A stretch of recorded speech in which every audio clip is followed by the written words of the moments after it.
In today's LEGO City update, I'll be designing a new building, including a full interior since you asked for it in the comment section. For today's building, I've already prepared the back and side walls because they only consist out of basic bricks, and I'm starting off with the interior. Firstly, I've added a kitchen, then a picture to decorate the wall, and what I'm doing right now is adding chairs as well as a dinner table, and that's basically the ground floor. Now let's continue with the most important part of the building, the facade, which is visible in the row of houses. The main feature of this building will be round windows, which I achieved by adding hinges. And this is actually this circle that you can see right there. I'll add the windows in just a second. For now, I'm working on the stonework at the corner of the building. And as you can see, those 1x2 flat tiles are actually covering up part of the profile bricks, which achieves this look of having 1x1 profile bricks, which don't exist. So in the meantime, I'm working on the windows, as I've mentioned earlier, and now as they are added, you can see this beautiful circle, which I've actually then framed by using 1x1 light bluish gray flat tiles on top of the studs of the brick modifieds. In order to visually separate the rest of the facade from the ground the building stands on, I'm using light bluish gray brick modifieds, which then helps create the transition from the ground onto the building. With the door I've added right now, I've done the exact same thing I've just made with the windows, which is that I've framed it once again by using 1x1 flat tiles, because that then looks as if the door is actually built into the facade. With the other corner, I've obviously done the exact same thing in order to have this mirrored ending of the building. The only thing that was now left to do was to connect the whole facade, also add hinges on top of the curved window, because otherwise there's no stability at all in the whole facade. That's actually always the main problem with having such detailed buildings. It's obviously much more stable to have normal bricks stacked onto each other and then shift them from row to row in order to connect one brick with the two bricks beneath it.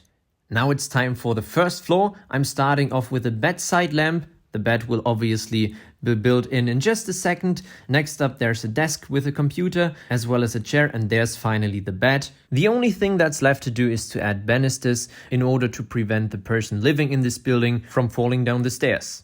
And now it's already once again time for the facade, but since this is basically the exact same thing I've built for the ground floor, I've decided not to show you the whole thing once again. The only thing I've switched out is obviously the window. It wouldn't make any sense to have doors in the first floor. Well, would be interesting, but it doesn't make sense at all. So therefore I've added windows. I've now finished off the floor with flat tiles in order to also have the roof removable, which actually then has the bathroom built into it, in case you were wondering where the stairs lead to. What I've actually done with the roof is I've mixed inverted slopes with 1x1 brick modifieds covered with 1x1 plates in dark bluish gray, because then that creates the transition from the facade onto the roof itself. That's always quite a difficult part to get right when designing new buildings, and always the part I by far spend most time on. I've also added a chimney to this building. I thought it was somehow fitting to the overall style of this building. And then the last thing I wanted to show you close up is how I've covered the extra distance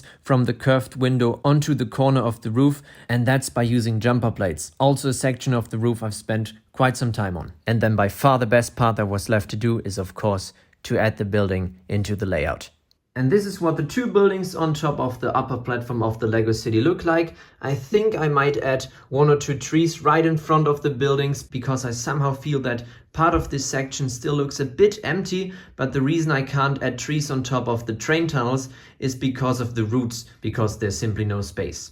Up here I've also decided to add a bike lane and then a pedestrian path on top. That was a bit weird beforehand. It was a mixture of both, and now the two things are separated. I think that makes much more sense. For the next buildings on top of the train tunnel, I'm not quite sure which colors they should have, because for now, with dark tan, normal tan, olive green and gray, it's not really colorful, and I'm not quite sure if I want to keep this style for this row of houses, or if I want to switch the whole thing around and make it much more colorful, just like my 16 stud modular building mocks. With that being said, that's it for this video. I really hope you enjoyed, and I'll see you again in the next one.